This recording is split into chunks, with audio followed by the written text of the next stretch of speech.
Dearly beloved, we are gathered here today to celebrate the life of a man that I am grateful to have known as my grandfather. He was a teacher, a husband, a brother, and a friend to anyone who met him. He was a man who loved life and enjoyed spending time with his friends and family. He touched the lives of many that came into contact with him, and he never took anything for granted. From humble beginnings come great things. William Wanyonyi Wambua was born to Reuben and Zipporah Wambua in 1942, July, in a small village west of Kenya known as Luhome. He attended the local village for his primary education and joined Kamsinga High School for his secondary education. He excelled and joined the prestigious Makerere University, earning a Bachelor of Arts in Geography. He returned to Bungoma, our hometown, after graduation and worked briefly for Barclays Bank. He then married the late Mary Hilda in 1970, and together they raised 6 children: Carol, my mum, and her sister Maureen, and her 4 brothers: Bramwell, Edwin, Anthony, and Reuben, until her demise in 1986. He remarried again to Imelda Nafula, and together they raised their son Roger. His journey to becoming a distinguished educator began in Bungoma High School as a deputy principal. He was promoted to principal, serving in this capacity in several high schools across the country: Kabete Tech, Shavakali Boys, Chesamis, Jamhuri, Uthiru, and Bukoli High School. He was a man who loved life, like I said, and he always lived a very principled one at that. Now, as a person, he was very revered. Everyone knew him, everyone knew about him, and even when I went to high school, in a different city completely, I was taught by people who had been taught by him. My chemistry and my physics teacher had been taught by my grandfather. So it just goes on to show how crazy of a small world it is, and the kind of impact that he had as a person.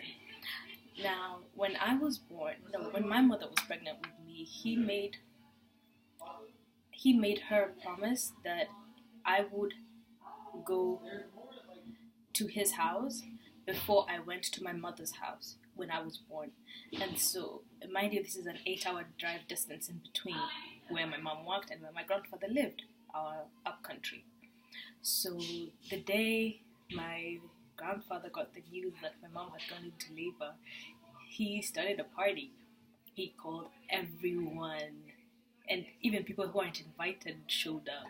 And there was music and drums playing, and it was just such a festive event.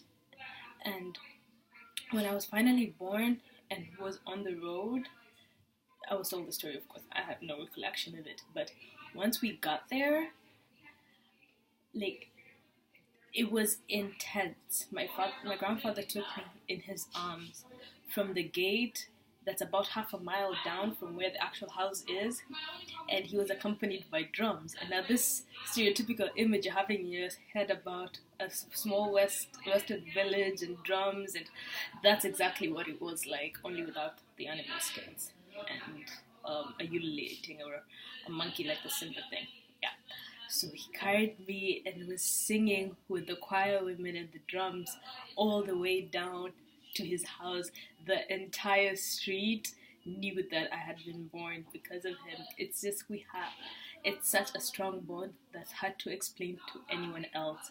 And his passing on has affected me on such a deep level, and it has affected anyone who ever got to know him, who ever got to get the impact of the kind of man that he was. And I will be forever grateful for that, because he was a selfless man, and he showered his children and his grandchildren, of course, with unconditional love. And therefore, to finish off, I would like to say Asante, which means thank you. Asante for being an example of love and care. Asante for being an example of hard work and principled living. Asante for encouraging us when we were discouraged, and for being proud of us for every little thing and every milestone that we accomplished. Until we meet again, Kuka. Rest in peace.